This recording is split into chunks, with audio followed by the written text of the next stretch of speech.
traveling. Awesome. All right. Hello, ladies. Hello, hello. It's Tuesday. How is everybody? Good. Great. Hot. Hot.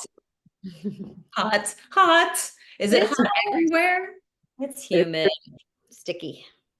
Yeah. Icky, icky. Well, we're all in the same boat with that.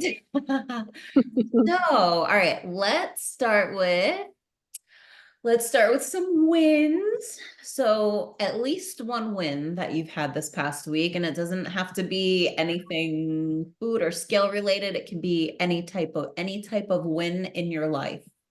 Anything that you're happy about. Let's go the order of my screen. We got Buffy, Sue, Yvonne, Marcy, Connie, Elaine. I just went out to Jersey and had an amazing time with my family, like all my cousins on my mom's side together. It was really enjoyable. So I just really enjoyed family time and reconnecting with my cousins. It was great. Nice. Love it. Oh, am I next? Well, I'm a real estate agent and I had 3 contracts get accepted in 2 days. So yay. Awesome. It's tough. It's a very tough market if any of you have bought or sold recently. So yes, that was good. Thought it was going to be the death of me, but it was good. So Awesome. thanks. You got it. Yvonne, you're up. Oh, I'm getting a new car this week. Yay! Yay. That's Yeah. exciting. A new used car, but it's new to me. Hey, it's What are you getting? It's a Rogue.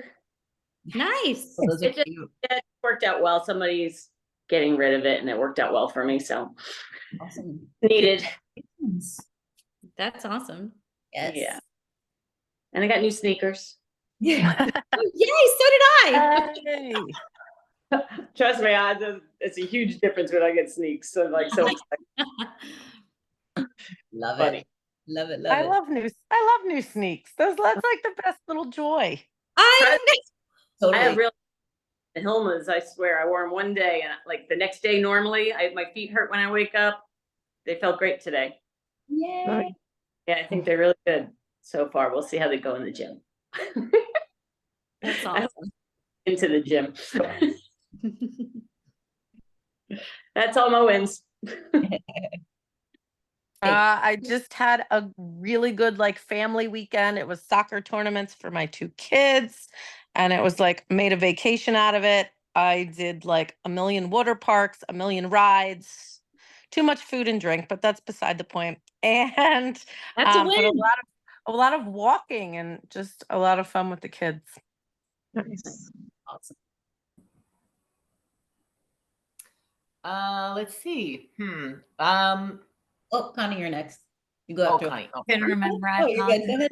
Go ahead. This past Saturday, I volunteered for a horse equine therapy for disabled children, and I was able to just see like the light go on in these kids' eyes, and so it was just like it was so heartwarming, and it made me feel so good to be around horses because I used to ride.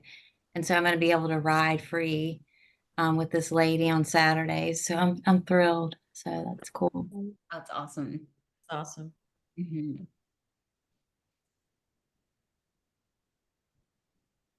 Okay, now is it me? She's like, am I clear? I don't know. I just had a really, really busy month. It's not quite over yet because my daughter's coming to visit this week. But yeah, I went on a couple of trips and made some money, and yeah, it's kind of like, oh, this is what I want my retirement to be like. Nice. Yeah. Awesome. Very nice. Love it. All amazing wins. And none of them were about anything that you do in here. So, one win of what you've accomplished so far within your time in the program. What are you proud of yourself for? One thing. Doesn't have to be just this last week, could be anything. Who's up? We're gonna go in the same order, or well, you can go in whatever order you want. How about that? Whatever you got. Pop it out. Pop it out. Diligence, like diligence and committing to myself. Love it. I'd say the 10 inches for me was huge. Wow. Nice. That was big. Mm-hmm. I'd say getting back into the counting, tracking, but the gym, like I got unmotivated with the gym and now I'm so motivated with the gym. Awesome. I did, I've only been, I don't even know how long I've been doing it, 2 weeks? Is it 2 weeks even, maybe? And I've made a point to really push on my lifting, like really push to do fewer very heavy. And I was a little afraid at first to do it, I guess. Like I'm like, oh, I'm too old, I'm gonna hurt myself. And then and it just feels really good. And I was surprised at how much I actually could lift. Yeah.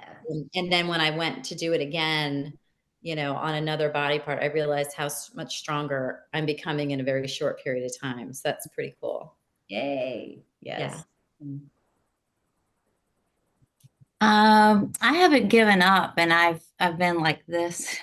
So I haven't given up, and I keep trying and learning about myself and my patterns, and so it's been helpful to really see the inner workings of my relationship with food and with this, you know, used to be dieting, but now I'm just learning about my body. So Such a big win. Huge. Really, Yeah. that's like the most valuable information that you could ever learn is not only about your body, but like the inner workings of all of the things from all of your life, that these are the reasons why you do the things you do. So yes, I love that. I think for me, again, because I came back from being sort of on vacation or out of town last week. And that's what happened last time I came back and I stepped on the scale. And actually, this time my weight was actually down a little bit when I came back. And I was not tracking. You know, I was trying to make good choices, but I definitely was eating things I wouldn't have eaten if I were at home. So yeah, that was very exciting. Yes. Awesome. Yay. And it just only gets better, right? Only gets better. Cool. I love it. So, yeah, speaking of, I'm just gonna have to let Elsie out because she just came in here crying. I'll be right back in 2 seconds. Come on, just 1 second. Go, go.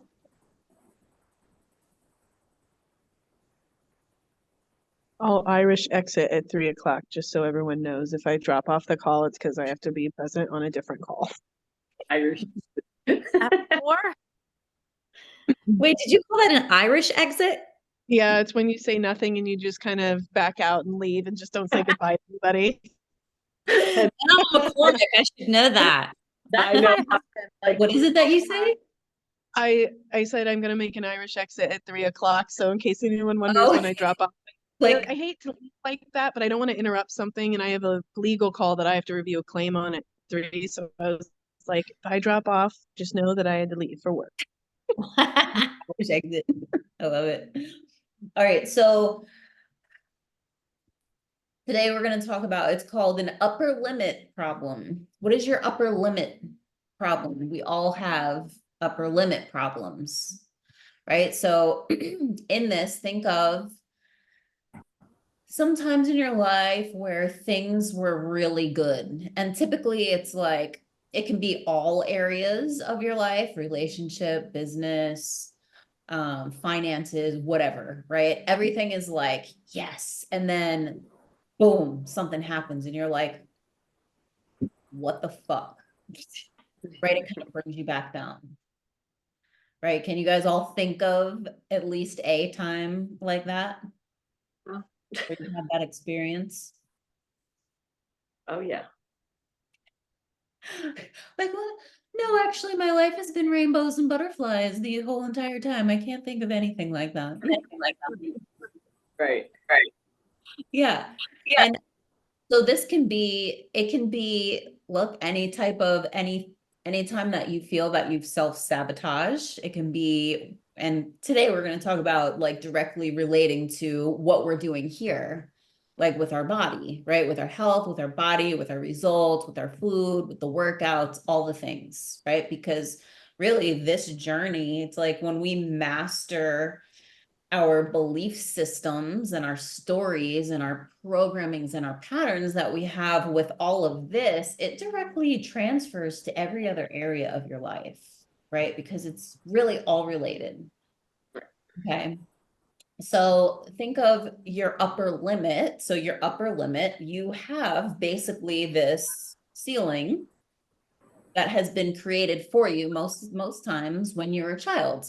Whether you heard your parents talking about certain things, your parents were saying certain things. So Buffy example, she was saying that her sister was calling her daughter lazy, right? So her daughter may now have this belief moving forward that she can't accomplish certain things because she's lazy, right? And these aren't things that our parents have done intentionally, right? Or teachers or whoever it was.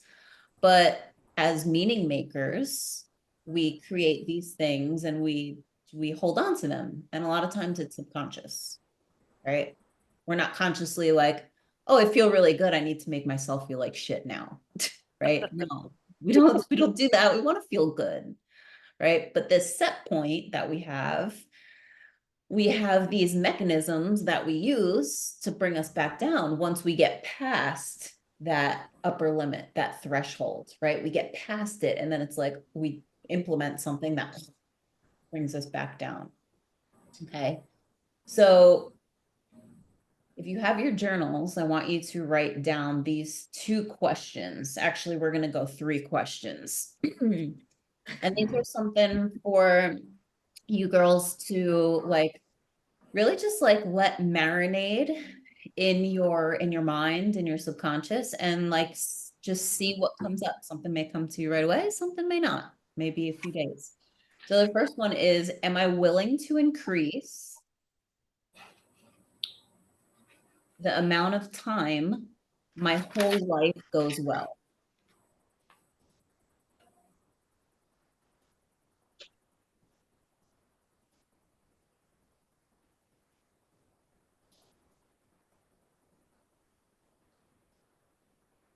And the second one is, are you girls good with that one, or you need it Can you again? repeat it one more? Yeah. Am I willing to increase the amount of time my whole life goes well?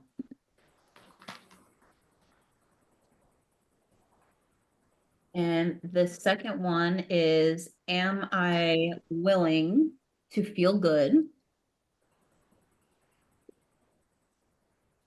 and have my life go well all the time?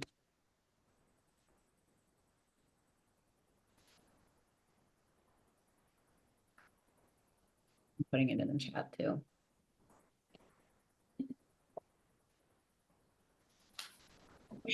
Am I willing to feel good and have my life go well all the time? And how am I getting in my own way?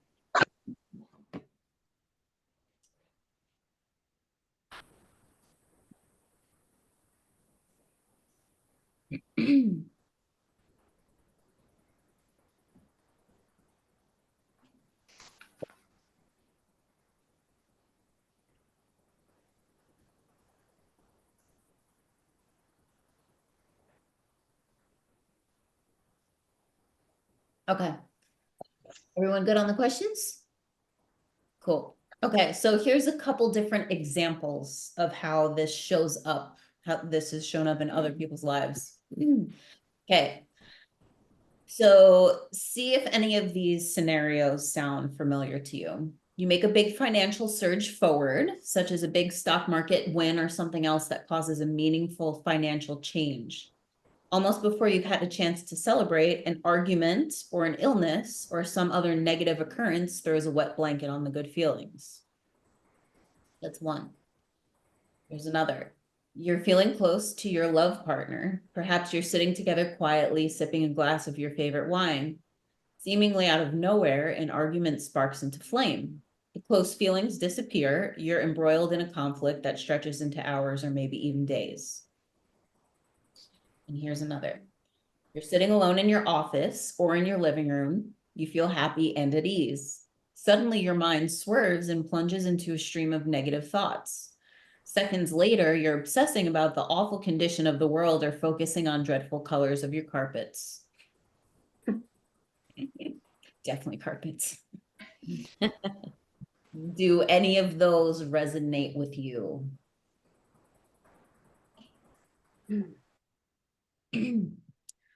Which one resonates with you? Probably all of them, but probably the damn carpet one. The Not thoughts? necessarily the carpet, but the mind just goes. Yeah, me too. Most of you, that one? Mhm. Yeah, definitely that one. Well, we are women, so. Yeah. Well, and I mean, typical for Yeah. men too. Really. Yeah, they just won't admit it, but yeah. For everything. Some men admit it.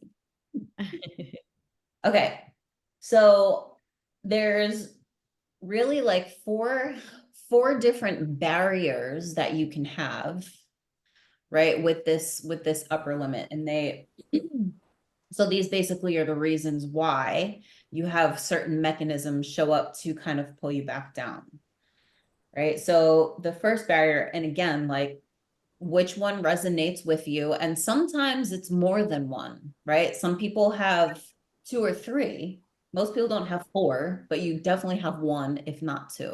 Okay. So the first one, barrier number 1, is you feel fundamentally flawed, like something is fundamentally wrong with me. So with that, so if you have a deep old feeling that there's something wrong, bad, or flawed about you, you'll find yourself grappling with that issue every time you break through to greater love and financial abundance, right? And I'm just reading from a book, but this directly relates to anything in your life, right? Even when you feel amazing in your body, right? Right. When you surpass your upper limit, there's a thermostat setting. A little voice admonishes you from the deep within your mind. You shouldn't be this happy or rich or creative because you're fundamentally flawed. This thought creates cognitive dissonance. The mind rattle that occurs when you try to hold 2 opposing thoughts at the same time. Given that I am fundamentally flawed or wrong or bad, how can I possibly be this happy, this rich, this creative, this sexy, this lean, this seen, right? Admired. Insert what it is that you are. The cognitive dissonance must be resolved in one of 2 ways: by returning to your previous thermostat setting, or by letting go of the old limiting belief, which allows you to stabilize at the new higher level. Okay.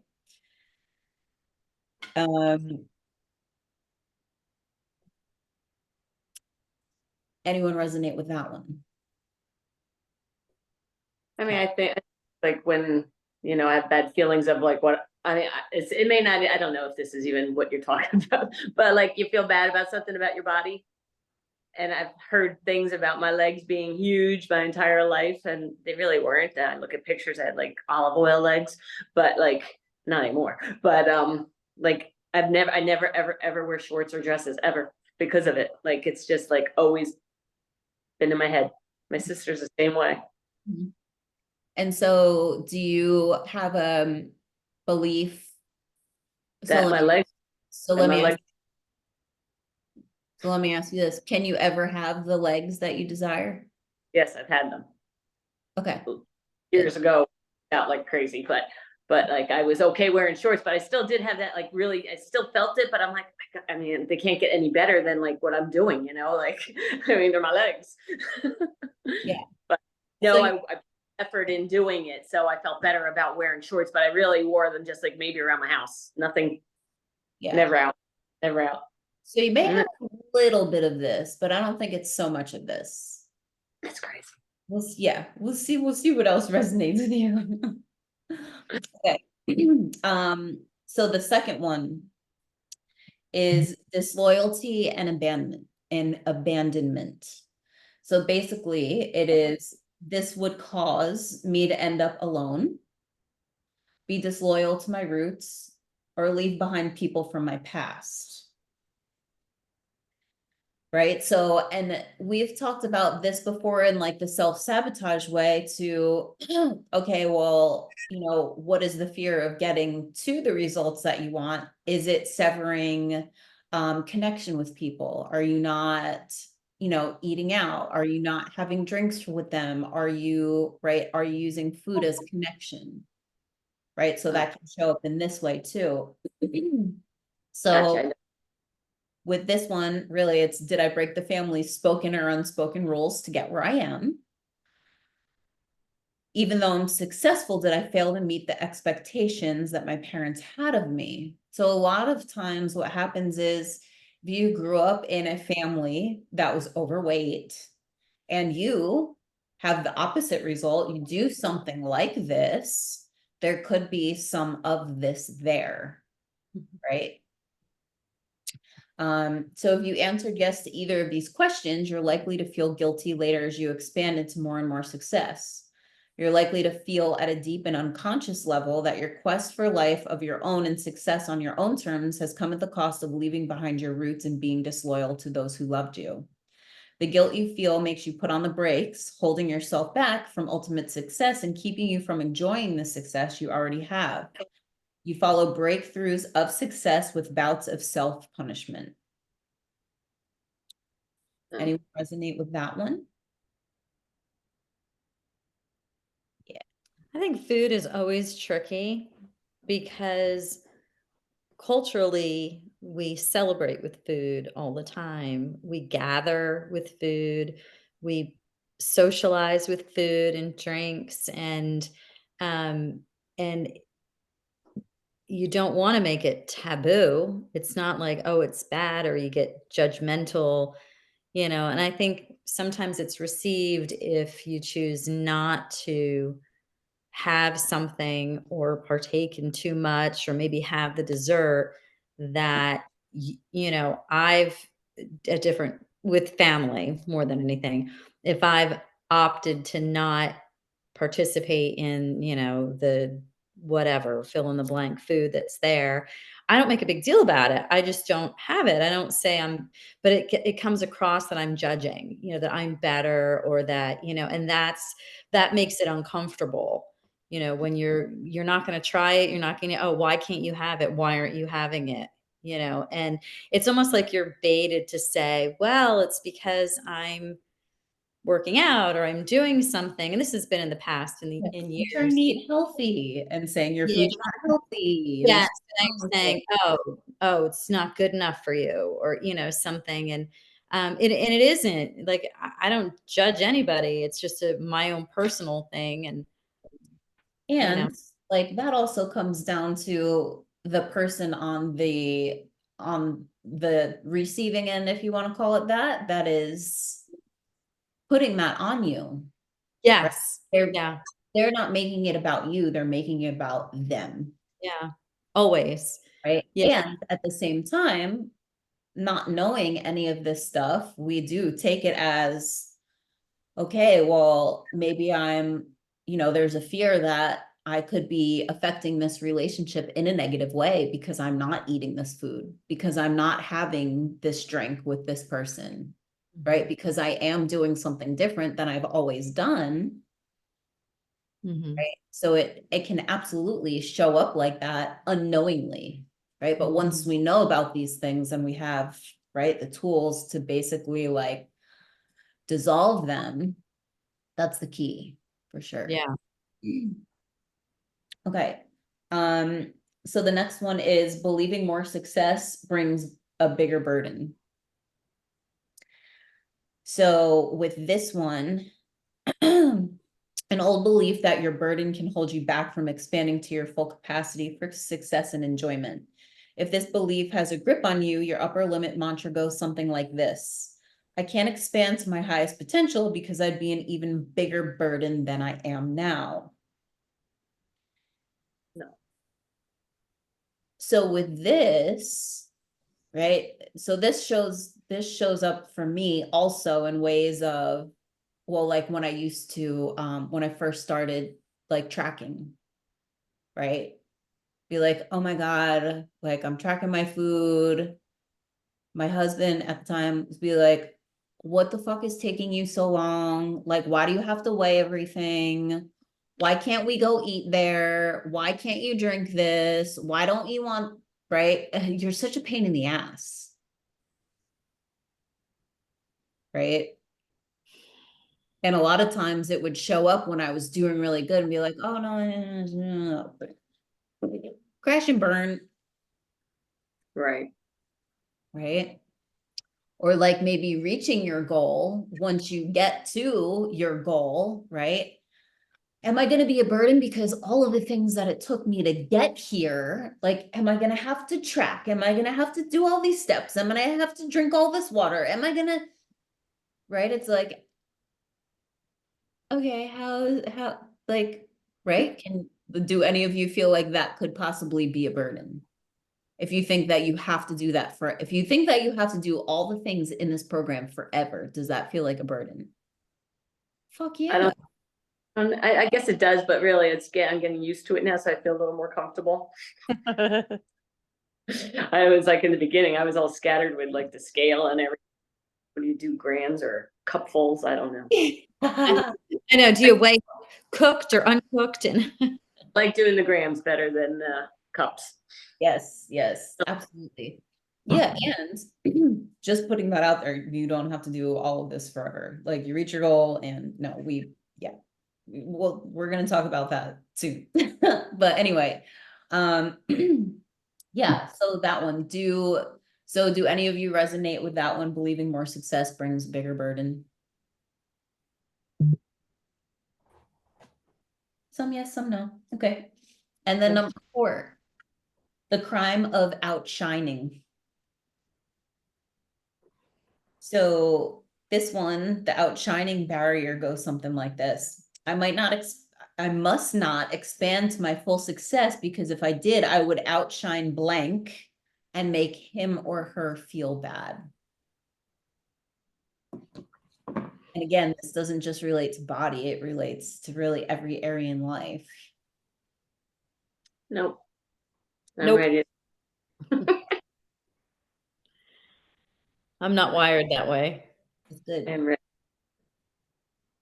And it's interesting because like typically that doesn't show up for me. And I've also seen where I've allowed that to show up for me in the past, just because of the person that I was around and I was being conscious of how they felt. So I kind of like pulled back a little bit. Like, okay, let me just calm down a little bit so that I'm not so much better So than good. Right. right? Yeah. Yeah. Okay.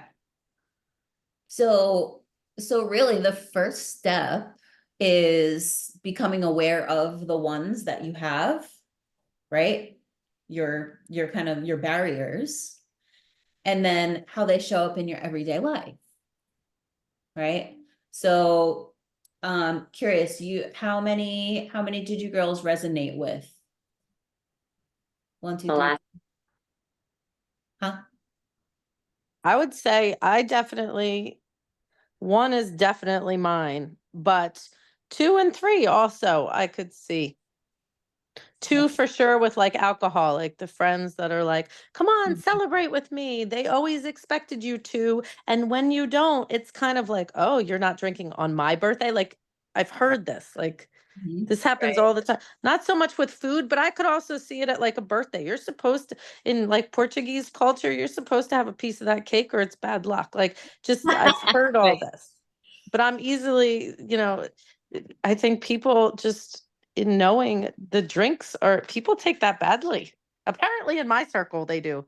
Mhm. So 2 with drinks and 3 with, thinking about all the things like thinking about the bigger picture and thinking, oh, this might be a burden if I keep going, and what do I have to do? And oh, it is a lot of work, and I'm only good for like 6 days out of the week. How can I do this forever?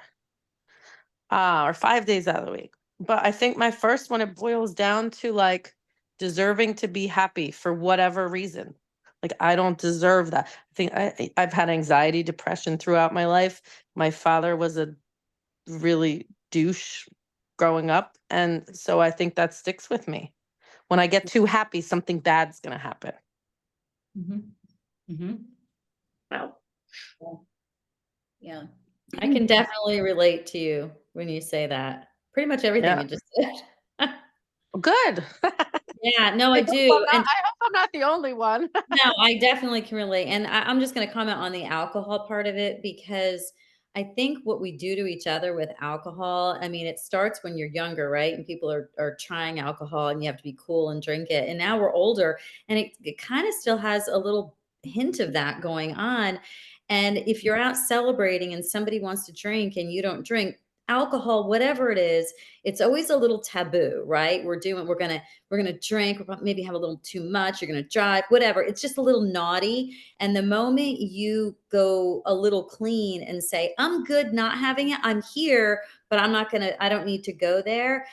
Again, I think people feel judged and they feel like, wow, you've pointed something out on me that isn't so great. We were doing this together. This was like we were going to get shit faced. And now you're going to tell me that you're better than us and you're not going to go, trash with it. And I think it's not you. It's definitely people feel bad about themselves. It's the other side of it. And it's been like, it's been like that. I mean, and it's so funny because my dad was actually an alcoholic. So, and died when I was young as a result of it. So growing up that way, when you have some type of addiction in your family, you grow up really fast. And so you realize the effect that that particular thing has on people, whether it's a food addiction, a drug addiction, an alcohol addiction. You quickly realize that if I do this, this is going to happen, and then as you get older, you mature with that. And so I can see how the pressure of fitting in or feeling judged or so forth, or even just being, for me, just being raised by an alcoholic that was so severe that, yeah, I mean, I have a great family. And I swore when I was like, in my teens that history was not repeating itself, period. Like, it's just not going to happen. I'm going to have great kids that go to bed happy and confident and scared. It's just not going to happen. I won't do that someday. And God willing, I have awesome kids and a really great family. I put a hard stop to it, but I do get those waves of everything is so good, but that wasn't supposed to be my cards. It wasn't supposed to play out like that for me. When's it going to hit? And I've had major health issues and I've had 2 heart attacks in my life. And every time I've had a setback, I've thought, there it is. There it is. The rug's getting swept out from underneath me. There it is. Yeah. I'm not going to have that full life. I'm not going to get it all. And I thought I was. I'm doing all this and it's going to come back and just remind me, no, you're not. And so, yeah, that's getting there and pushing through it. Yeah. But And the truth, that's one of the ones that we're going to talk about in a second too, like how it shows up in everyday life. yeah. Right? Because it's like and so thank you both for sharing about those things, because that's that's yes. So spotting it in your everyday life, right?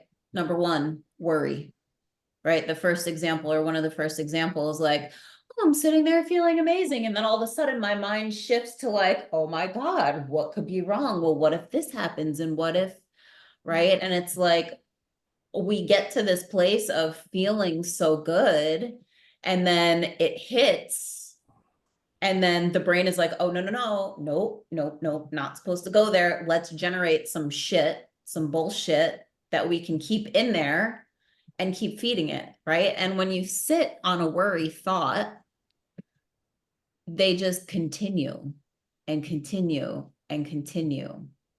Right? When you sit in a good thought and you keep that train going, that will continue. But worry is so much easier.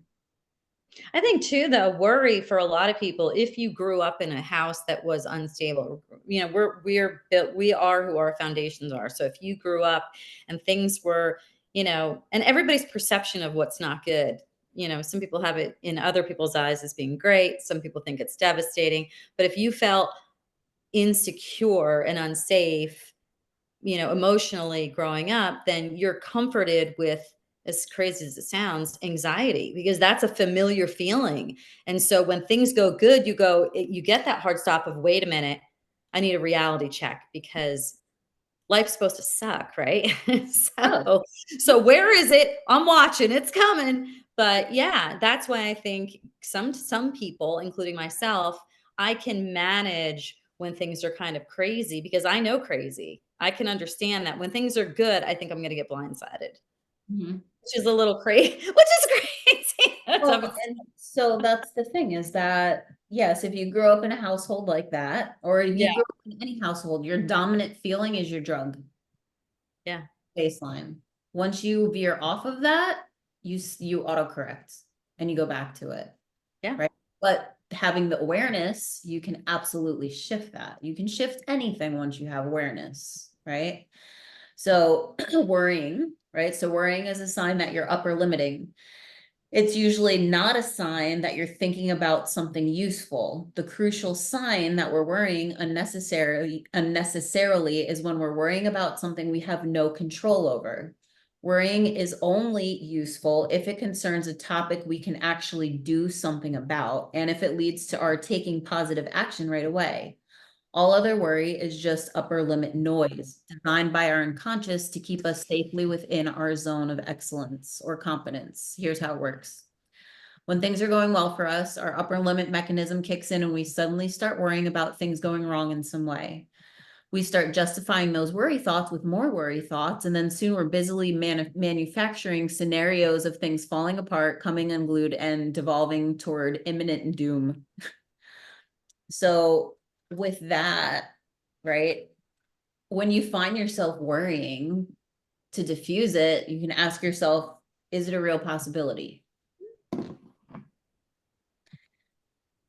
And you can also ask, is there any action I can take right now to make a positive difference? And when you find yourself worrying, so this was a big one for me, because worry is mine, right? Definitely mine, how it shows up for me. When your mind starts worrying, you know that you've hit that level. So being aware of it and saying, oh, okay, you know, is this something that matters really? Like, am I worrying about bullshit? Yeah.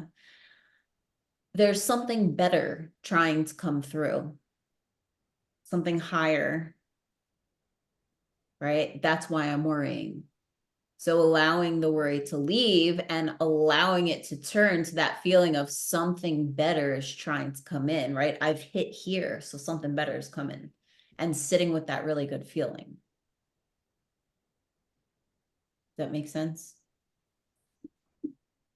Cool. Okay. We'll do, all right. There's a couple more. I was only going to do half and do the other half on the call next week, so we don't take the whole call with this. So actually, let me ask you this. Do you girls want to continue with this, or do you have things that you also want to talk about, or do you want to talk about this? I'm going to allow you girls to guide. I'm good with this. I like this. Okay. Cool. All right, we shall continue then. All right. So, okay, so here's some like guidelines for when you find the worry. Do all of you feel like worry is a part of how shit Yes. shows up for you? Definitely. Okay, cool. All right, so making it a daily practice to spot worry thoughts. So if you can do that, you can use them as springboards into your zone. So your zone of genius basically is like where you're living like totally fulfilled, right? You're happy in all areas. So it's a sequence of moves that will reliably get you out of the worry trap. So here they are step by step. So number one, I noticed myself worrying about something. Number two, I let go of the worry thoughts, shifting my focus away from them. Number 3, I wonder what positive new thing is trying to come into being. Number 4, I usually get a body feeling, not a thought or idea, of where that positive new thing is trying to come through. Number 5, I open my focus to feel that body feeling deeply. 6, I let myself feel it deeply for as long as I possibly can. 7, later, I often get an idea of the positive thing that was trying to come through. So really, I think with this, the key is, well, number 1, spotting it. Number 2, like having that belief and that knowing something better is trying to come through. Where is it trying to come through? And then finding that feeling in your body and allowing yourself to actually sit and let it marinate and expand. Because now you're taking that feeling and turning it into, right, this new expansive feeling. And then continuing on, right? Yeah. Like, oh, what could it be? And like later you get a hit of what it can be, and it's like amazing, right? It's just more good feeling and expanding past that set point. I don't get that. I just worry. What? Well, Like, I that's don't get that. Like, I don't get that. I just worried, like, until like I realized, like, oh, maybe I shouldn't have worried about that. yeah. And so when you find yourself worrying, what's the first question that you can ask yourself now? Well, I usually try to go to the person and see if they're mad at me. Like, I don't like people being mad at me. It's a big deal to me. Like, I don't know. It's like one of my phobias. If I said something wrong and then I'll go home and just like think about it all night long. I'm like, oh gosh, I hope they didn't take that the wrong way. And it'll make me crazy. Horrible. And then I eat gum Yes. bears. So when that thought first drops in, right? Like, oh my God, is this person mad at me? I mean, is there anything that you can do about it in that moment? Yeah, I think about it. And I think once the whole situation's over and done and they're gone or whatever, that's when I think about it. I'm like, oh gosh, and it probably was not, and usually it's never enough. It's just me. It's really not like I'm rude or mean to people. It's just like, I don't know. In my head, I always feel like somebody took me the wrong way if I said it. So is there anything that you can do about it in that moment? No, because I don't realize I have that feeling until I'm home alone. And then I'm like, oh gosh. Right. hope that- But in that moment, when you realize that you have that feeling, is Yeah. there anything that you can do physically? No, there's nothing unless, I call them up or something, I guess, but I'm not going to call them up. Yeah. Okay. So yeah, is it something that I can affect right now? And if Yeah. it is, and you need to make a phone call, then you make a phone call. Right. Right. And that I have. And if you ask yourself that question, is this something like can I affect this right now? And the answer is no, then it's your choice to sit in the worry or just, Right. And that's what I do. Yeah. I gotta learn not to. right? And at the same time, it's like, okay, well, I'm worrying about this because there's something happening here. Like I want to feel better and I'm in this worry because this is keeping me low. Mm-hmm. So what better is trying to come in? Yeah, I guess I just, it's something I have to learn to do still. I think it's just from a lot of stuff that, I've been through or whatever. And I just, it's kind of who I am. I'll try to learn. Yeah. Well, and that's the thing. It's like, yeah, we are our personalities and the way that we do things, we are that way because of the experiences that we've had up until this point. Right. But becoming aware of that, I worry about the way that, people think I was or whatever. Like, yes, that. And now you can also have tools so that you don't have to do that all the time, because you don't have to do that all the time. Right. You don't have to do that, period. It's a tough one. Yeah. And then all of it's just a practice. You're not going to do it one time and be cured. They call it a practice because it's practice, right? We have to keep doing it until it becomes like, okay, I don't do it anymore. Cool. Right. Right. And you're free of it. Okay. I had a friend who used to say to me, or still says to me, she's like, I have this mentality of like, I'm waiting for the other shoe to drop. Like, I'm just waiting. And she said, honey, the shoe already dropped.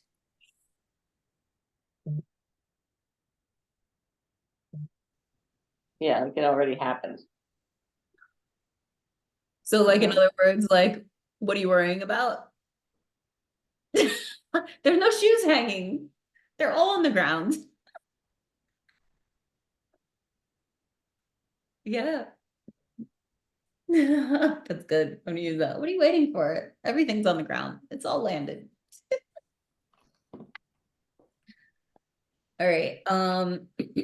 So yeah, I'm curious, like, as you girls go through like your next couple days, like if you find yourself going into those worry places and you use that, how that goes for you, how it affects you. Okay, another one is criticism and blame. So most worry thoughts have absolutely nothing to do with reality. It's true for criticism as well. In other words, when we criticize something, it usually doesn't have anything to do with the thing that we're criticizing. When we blame someone or something, we're doing it because we've hit our upper limit and are trying to retard the flow of positive energy.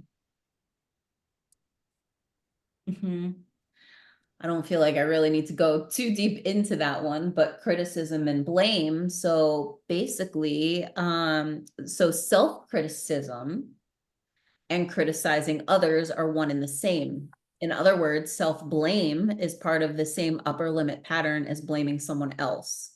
Both criticizing yourself and criticizing others are highly addictive and very popular ways of busting up the flow of positive energy.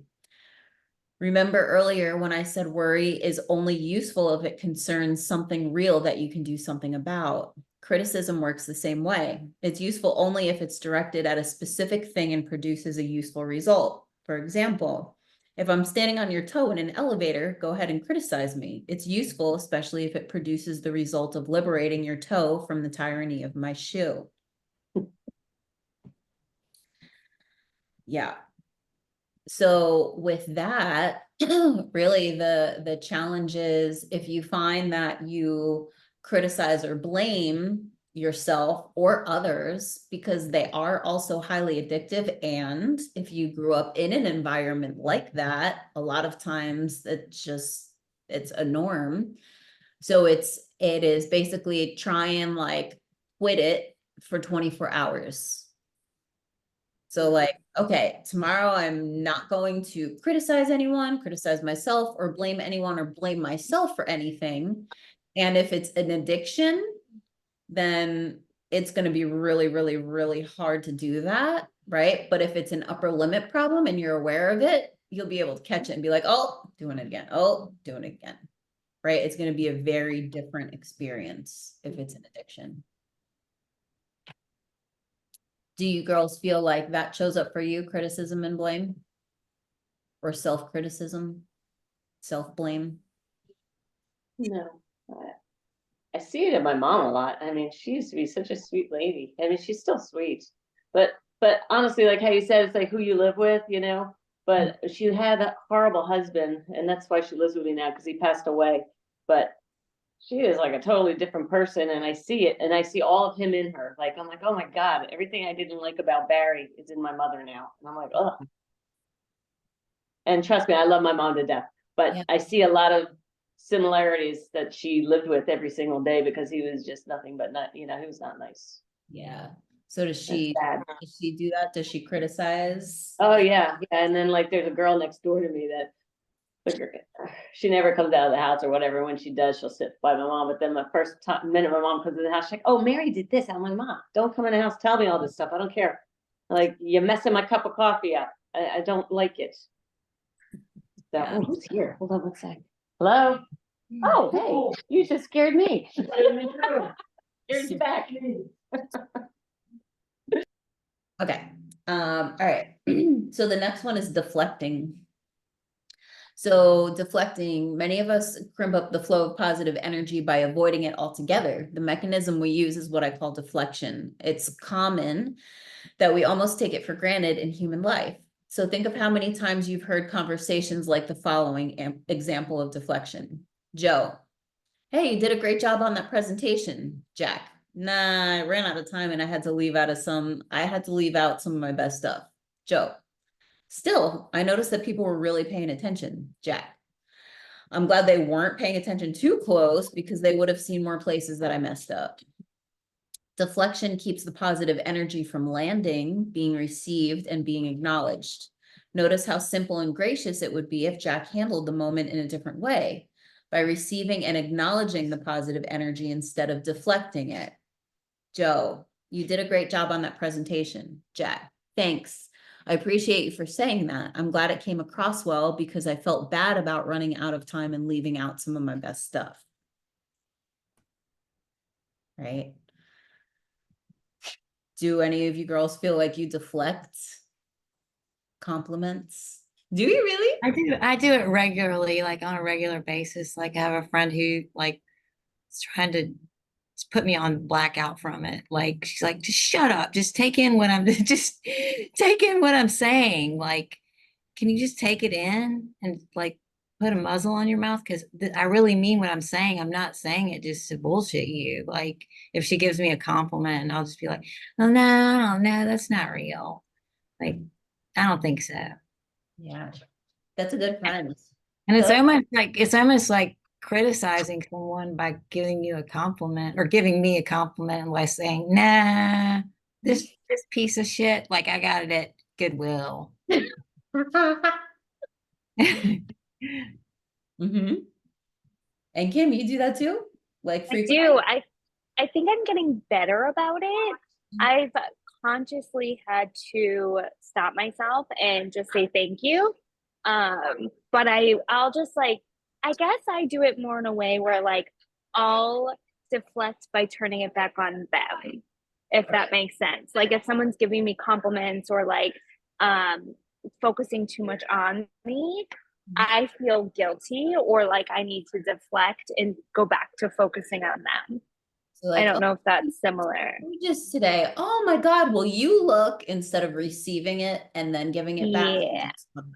Yeah. Yeah. And I guess I've been doing it more with work because I have this new contract and I feel like I'm flailing. You know, my life has just been upside down. So, but I do this with work where I feel like even though I know innately I'm really good at what I do, I never feel like I'm doing enough or it's good enough. So I've had this new planner who's like, I want you to know you're doing an amazing job. And I'm like, oh God, thank you so much for telling me that because I feel like I'm a disaster and I'm not on top of it and I feel like I'm flailing. And it's like, why can't I just receive it and not have to shine light on how I feel like I've been failing at everything? So yeah. I guess that's more of like I veer on the never feeling like no matter how much I give or how much I do in any area, it's never enough. Mhm. It's never good enough. It's never enough. It's Yeah. Well, and because also that's so with those common. compliments, right? That means that you are good enough and you are doing all of the things that you need to, and it's better than you think that you're doing, right? So your emotions would go higher. They would bust past that. yeah, I'll practice. It's wild, but I can feel it right now, like the resistance to it. Like, yeah, but it's still not enough. It's still Yeah. not good enough. So that was something in gratitude. I don't know if you guys had that practice, but it was, so you would be partnered with somebody and they would have to look you in the eyes and give you a genuine compliment and you would have to receive it. You would have to say, thank you. Mm-hmm. And that was it. And shut up and just sit with it. Yeah. Right. And how uncomfortable that was at first. Because I would do the same thing that you would do. Oh, you look so pretty today. I'm like, oh my God, you're amazing. Right. And now it's like, I say, thank you. I'm like, thank you. Yeah. Thank you. Yep. Thank you. And I don't have to turn it back and make it all about them. Like, I genuinely love complimenting people and letting other people receive that. I love how you can like change someone's whole day. So it's so funny how like, and I do love it when I get it, but it's also like, how quickly can I put it back on them? Like how, so I'm getting better. No, Take it back. not for me. But I guess the way you feel though, when you just said that you like feeling those compliments, you know, you like giving the compliments because you like to know that they feel good. So their Mhm. goal is the same thing. So in I a way, know. you saying thank you is also they're accomplishing their goal. Mhm. But we all do it. I mean, we all do it. Everybody does it. It's like, "Did you get a haircut?" "Oh, yeah, but I hate the color," or why, you know? Everybody, I swear, there's very few. I actually know one woman that will say, no matter what, you say, "Hey, cute shoes, thank you." And then when she says it, I think that's so obnoxious. Like, I don't know why. Well, because she just says thank you. Yeah, it's like a hard stop. Thank you. Well, Really? and I don't like it so- that much, you know? Okay, so that's interesting that you say that, right? Because I find that when I say thank you, so for example, I was walking into a coffee shop the other day, walking down the middle of the street, and there's this girl walking this way. She's like, "You are so beautiful." And I was like, "Oh, thank you." And then I hear myself and I'm like, "You sound like, oh, thank you." No, there's I'm ways like- of saying it and being sweet and sincere, and there's ways of just being like, "Thank you." Like, I don't know. Like, that wouldn't have bothered me. There is. It's a delivery. It's a But whole also, there's also the, right, like, instead of me just receiving the compliment and then saying thank you, I then turn and analyze like, oh, it must sound like a fucking idiot. right, right. Right? I'm gonna Instead of judge just myself on the allowing my- back end of it. Yeah. Mhm. Like, Right. So funny. Yeah. It's the itty bitty shitty committee. They have so many things to say. That's So so cute. much to say. all the time. So cute. It's like, Right. And really like having the awareness of when it is them, like, okay, I'm worrying, okay, I'm doing this, okay, I'm criticizing, okay, it's right. It's like, okay, that's mhm. not me. It's just a mechanism that I have in place to keep me down here, but really I want to be up here. Yeah. So the awareness of the itty bitty shitty committee and get the fuck Yeah. Yeah. done. Now. Yep. That is so cute. I'm so using that. I love it. I love it. Like, I mean, if you look at everything just in the scope of awareness, Mhm. right? Just having the awareness of the different things that we do and the different patterns or programs or mechanisms have in place to keep us here, right? And tiny and small and inside of this little box. You have the awareness of them, and then really it's just a commitment, just like you have to this one, to like, okay, I'm gonna eat this much every day, I'm gonna work out Monday, Wednesday, Friday. It's like, okay, so when I have these thoughts come up, I'm gonna commit to using these tools because I don't want to feel like this. I want to be happy in all the areas, right? I want to have the body that I truly desire, and I can, right? So it's, you know, it's becoming friends per se with the itty bitty shitty committee, right? And like, okay, Mhm. Everyone It's like- settle down. It's like, I hear you, and we're gonna do it this way instead. yes, yes. Yeah. Like, thanks for sharing. That's what I say. Exactly. That's what I say. Thanks for sharing. You can shut up. Please Yeah. write your opinions down and throw them in the can over there where no one gives a Exactly. Yeah. Yep. And really also it's like when we become aware of these things, like laugh at it. Yeah. Like, oh, there you are again. Like again, you just did this 5 minutes ago. You're trying to come back again already? So soon? So soon. Like let's take 20 minutes off this time, please. When I was at Yeah. my height of like worrying, you know, we all go through phase. I don't know. I went through very high anxiety phase. I had to actually like out loud driving say, "You're going to worry today, but you can't worry right now. So at 3:00, I'm going to revisit this and I'm going to schedule worry time.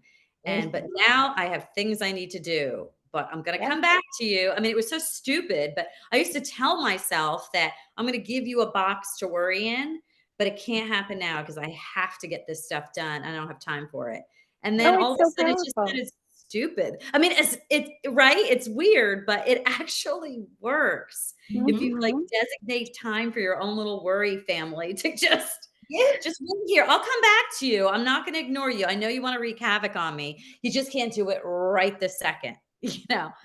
And it actually works. It's weird, but we're all in our heads. You have to find out what works in your head to That's set the you thing. straight. We all have control. Yeah, We you do have control. You just figure it out. have control. And I don't want to cut us short, but we're 2 minutes over and I'm running into another call. So we will Yeah. continue this next week for sure. Let me This know. was awesome. Yay. Let me know how all the things go, please.